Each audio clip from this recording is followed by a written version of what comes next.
next up on stage is a very, very talented guy. I've been working with him for many, many years.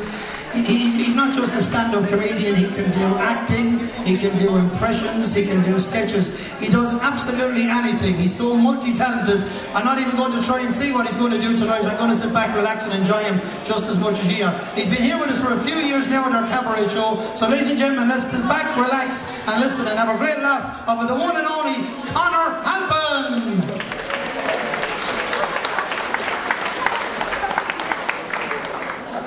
But things are bad at the moment, lads. I can't even afford to dress properly. The €1 rail in Oxfam. A fella outside said to me, "Konor, do you dress in the dark?" I says, "Only when I haven't paid the ESB bill," which is every day. But things are bad, lads. I'll tell you how bad now. I can't even afford a can of Dutch Gold at the moment. Everybody's on about the banks. The banks. The only banks I'm dealing with are bottle banks. They're all saying that we talked ourselves into a recession. I don't know about you, but I never opened my mouth. They're saying it's worse than the 80s. Do you remember the 80s? Yeah. No, you're too young, you wouldn't remember it. I remember the 80s. Oh, it's my 90s I'm worried about now. But things are so bad now, the wolf isn't at the door anymore. He's after coming in and having cubs. I'll tell you how bad it is. Now, I was at a wedding there a few weeks ago. And when the priest came, called for the rings, the best man brought up a bar and brag. It was a very small wedding. The cake figurines were the witnesses. At the altar, the groom got an awful shock. She showed up. She got an even bigger shock. He was wearing a dress as well. What was the food like? Oh jeez, you throw more out to the birds. I couldn't even look at the chicken when I heard it was a pigeon. I said to the waitress, "Excuse me, I'd like to see the menu." She took me outside the hotel. She said, "Look up at that roof. Which one do you want? Coo, cook, or cuckoo?"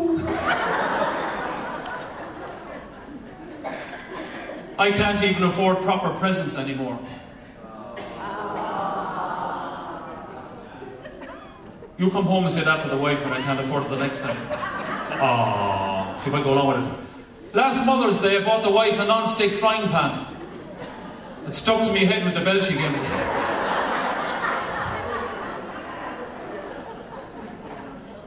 But if I'm coming across all depressed, it's because I am.